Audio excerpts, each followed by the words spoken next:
அனைவருக்கும் வணக்கம்.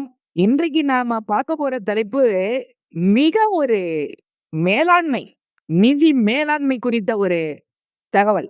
இதுக்கெல்லாம் நீங்க வந்துங்க, எப்பா எல்லாருக்கும் வராது இது.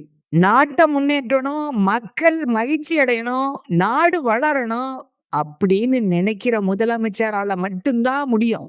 சுரண்டுறது, கமிஷன் வாங்குறது, லஞ்சம் வாங்குறது, இந்த மாதிரி நினைப்புள்ளவங்க எப்படி நாட்டை முன்னேற்ற முடியும்? இப்ப வந்திருக்கிற நம்முடைய தமிழ்நாடு முதலமைச்சர் மாண்புமிகு தமிழ்நாடு முதலமைச்சர் ஜோசப் விஜய் அவர்கள் உங்க நடவடிக்கை எல்லாம் பாப்பீங்க. நடவடிக்கை நீங்க பார்க்கணும். எதிர்க்கட்சிகள் சொல்ற ஒரு குற்றச்சாட்டுகள் வேண்டுமென்றே கிளப்பக்கூடிய ஆட்சியை பிடிக்கணும். மக்கள்கிட்ட ஒரு அவப்பெயரை ஏற்படுத்தணும். எப்படியாவது அதை இதையும் சொல்லணும், நம்ப வைக்கணும். தப்பாவே எதையாவது சொல்லி நம்ப வச்சு, அதுவும் ஏஐ காலம் கேட்கவா வேண்டும், நம்ப வச்சு குறுக்கு வழியில ஆட்சியை பிடிக்கிறதுக்கு திட்டம் போடுறாங்க. ஆனா பாருங்க, நான் சில விஷயங்கள்லாம் பார்க்கணும். முதலமைச்சர் இப்ப நேரடியா எங்கேயுமே உண்மையான முதலமைச்சர்னா கடன் வாங்க மாட்டாங்க. கடன் வாங்கிய பணத்துல ஊழல் பண்ண மாட்டாங்க, கமிஷன் வாங்க மாட்டாங்க. இப்போ இருக்கிற முதலமைச்சர் பாருங்க, திடீரென்று ஒரு இடத்துக்கு விசிட், என்றைக்காவது குடிநீர் சுத்தகரிப்பு இடத்துக்கு போயிருக்காங்களா? குப்பையில இருந்து மின்சாரம் தயாரிக்கிறோம், கழிவு நீரை சுத்தகரிக்கிறோம், எங்கெங்கயோ போறாங்க. இதெல்லாம் எதுக்கு? மறுசுழற்சி வேண்டும். எதிர்காலத்துல இந்த சுற்றுச்சூழல், பூமி மாசுபாடு இதெல்லாம் மாற்றி அமைக்கணும். எல்லாருமே நம்ம இருக்கக்கூடாது. நாடுத்து மாறணும். உலக நாடுகள் ஏதாவது ஒரு உலக நாடு செய்யற ஒரு கொஞ்சமாவது நம்ம செய்யணும். நாமும் எல்லாரும் மாதிரி இருக்கக்கூடாது அப்படின்னு. இப்ப பாருங்க, இன்னைக்கு பெரிய பெரிய நிறைய கனிம வளங்களுக்கு தடை. அதாவது கனிம வளங்களை வேற மாநிலத்துக்கு எடுத்துட்டு போக கூடாது. புதுச்சேரிக்கும் காரைக்காலுக்கும் கொண்டு போகலாம். அதாவது ஜல்லி, கல்லு, அப்புறம் gravel, M sand, P sand, அரைஜல்லி, முக்காஜல்லி இதெல்லாம் மலைய உடைச்சி வேற மாநிலத்துக்கு எடுத்து போனா நம்ம தமிழ்நாட்டோட இயற்கை வளம் பாதிக்கும் இல்லையா? நம்ம மாநில தேவைக்கு மட்டும் பயன்படுத்தினா நம்ம மாநிலம் முன்னேறும். இங்க இருக்கிற ஜல்லியை வேற மாநிலத்துக்கு அனுப்பி அவங்க மலையை அழகா வச்சுக்கிறாங்க. அவங்க மலையை அழகா வச்சுக்கிட்டு இங்க இருக்கிற மலையை உடைச்சு அங்க அனுப்பி அவங்க கட்டுமானம் கட்டுறாங்களாம். என்ன பெரிய வேடிக்கை! இது வரைக்கும் யாருக்காவது விழிப்புணர்வு வந்துச்சா? இப்ப இருக்கக்கூடிய முதலமைச்சருக்கு விழிப்புணர்வு வந்துச்சு. கர்நாடகா, கேரளா போன்ற அண்டை மாநிலங்களுக்கு கொண்டு போகக்கூடிய அந்த ஜல்லி, மணலு எல்லாத்துக்கும் தடை போட்டாங்க. இப்போ முதல்ல எல்லாம் எப்படி இருந்துச்சு? வியாபாரம் செஞ்சு பொழைக்கிறதுக்காகவே இதை வச்சிருந்தாங்க. மணல் வியாபாரம், அதே போல கனிம வளங்களை விற்பனை, இதெல்லாம் இதுக்காகவே வச்சிருந்தாங்க. இப்ப அப்படிப்பட்ட வியாபாரம் வேண்டாம், இயற்கை வளத்தை அழித்து ஒரு லாபம் சம்பாதிக்க வேண்டாம் அப்படின்னு இன்னும் மதுவை கூட ஒழிக்கிறதுக்கே பிளான் பண்ணிட்டு இருக்காங்க. என்ன, ஒரு மது வியாபாரம், மது விற்பனை செய்து அதுல வரக்கூட காசை வச்சு மருத்துவம் செய்யறங்கிறது அது ஒரு ஒரு நல்ல திட்டம் இல்ல. மது மூலம் வரக்கூடிய வருமானத்தை பயன்படுத்தி ஒரு நல்லது செய்யணுங்கிறது அது ஒரு அதுவும் மாற்றுறதுக்கு ஏற்பாடு நடந்துட்டு இருக்கு. இப்போ தமிழ்நாட்டோட நிதி மேலாண்மையை மாற்றுவதற்கு கடுமையான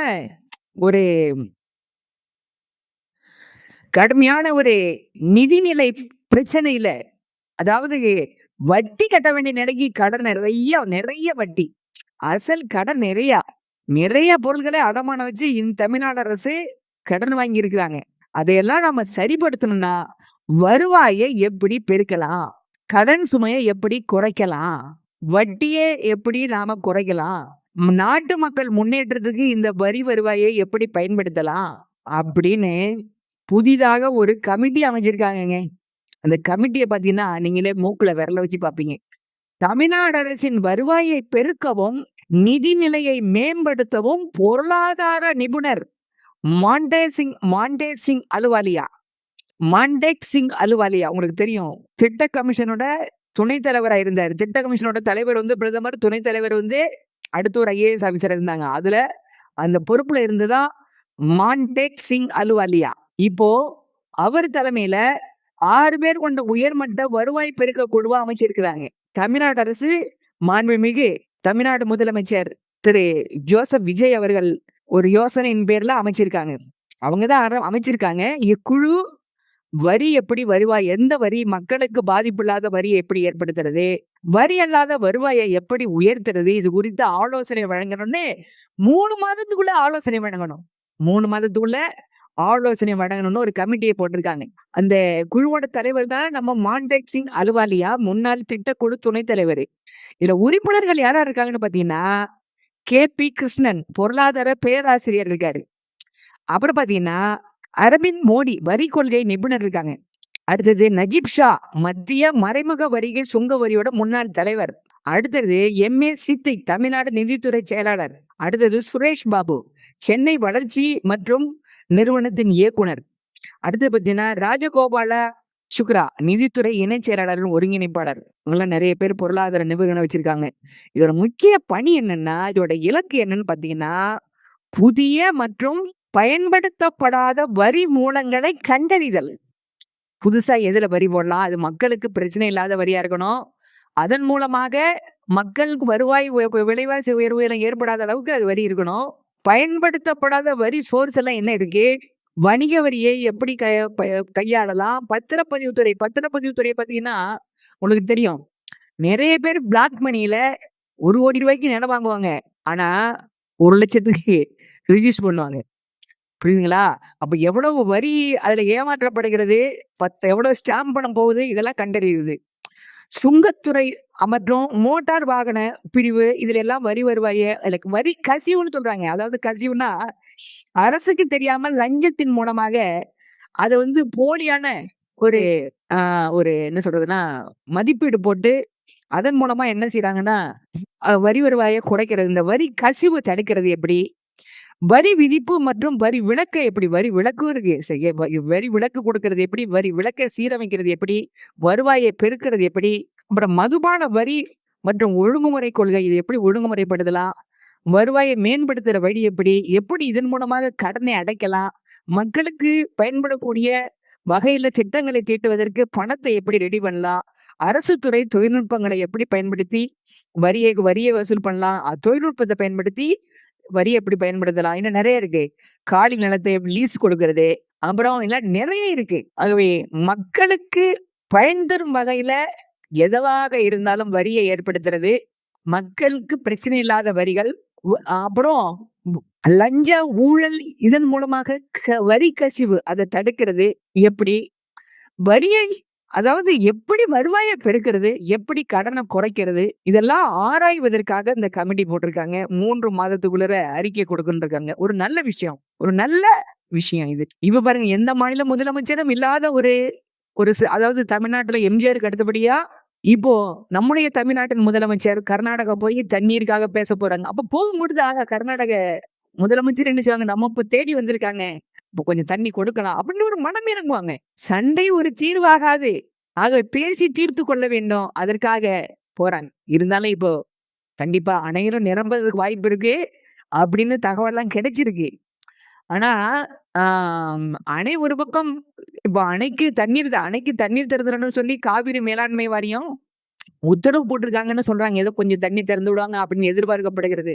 இப்போ மழையெல்லாம் பெய்ஞ்சதுன்னா கொஞ்சம் கூடுதல் தண்ணீர் கிடைக்கும். அதற்கு முன்னாடி இந்த பேச்சுவார்த்தை மூலம் இந்த அணைகள் கட்டுதல் பிரச்சனை எல்லாம் தீர்வாகும் அப்படின்னு எதிர்பார்க்கப்படுகிறது. இவையெல்லாம் கொஞ்சம் சால்வ் பண்ணும்.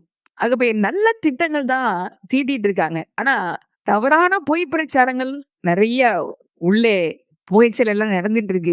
மக்கள் எதையும் நம்ப கூடாது. அதுக்காக அப்படியே நம்பாமே எதையும் விட்டுறன்னு சொல்லல. நீங்க ஆராய்ந்து பார்த்தீங்கன்னா அது பொய்யா இருக்கும். பேச்சுல இருக்குங்க. அப்பா, இந்த பேச்சு திறமை இருக்க, அதுல இருக்கு எல்லாமே. ஆகவே நம்முடைய முதலமைச்சர் அதிகம் பேச மாட்டாங்க. பேசினா ஸ்ட்ராங்கா கேட்டுருவாங்க.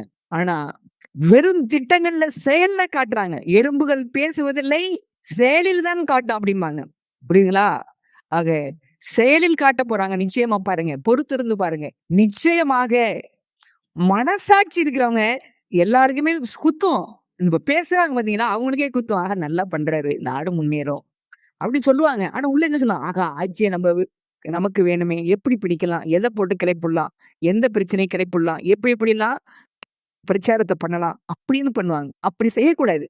ஆகவே நல்ல ஒரு முதலமைச்சராக நல்ல ஒரு திட்டங்களை தீட்டக்கூடிய நல்ல ஒரு தூய மனம் கொண்ட வெள்ளை மனம் கொண்ட யாராக இருந்தாலும் நாட்டை வழிநடத்தக்கூடியவருக்கு ஆலோசனை வழங்கணும். தயவுசெய்து சொல்றேன், அதுதான் ஆலோசனை வழங்கணும். தெரியாதவராக இருந்தாலும் அங்கு ஆலோசனைகள் வழங்கலாம். அதாவது கை சுத்தம் இருக்கு. இப்போ நாட்டை சுத்தப்படுத்துறதுக்கு இறங்கியாச்சு. உண்மையா சொல்லப்போனா, இதுவரைக்கும் நாடு சுதந்திரம் அடைஞ்சதிலிருந்து, உண்மையா வெள்ளைக்காரர்கள்டருந்து சுதந்திரம் அடைந்தது தான் நம்ம தேசிய கொடி ஏற்றி கொண்டாடினோம். ஆனால் ஊழலும், லஞ்சமும், கமிஷனும் ஒழியாம தான் இருந்துச்சு.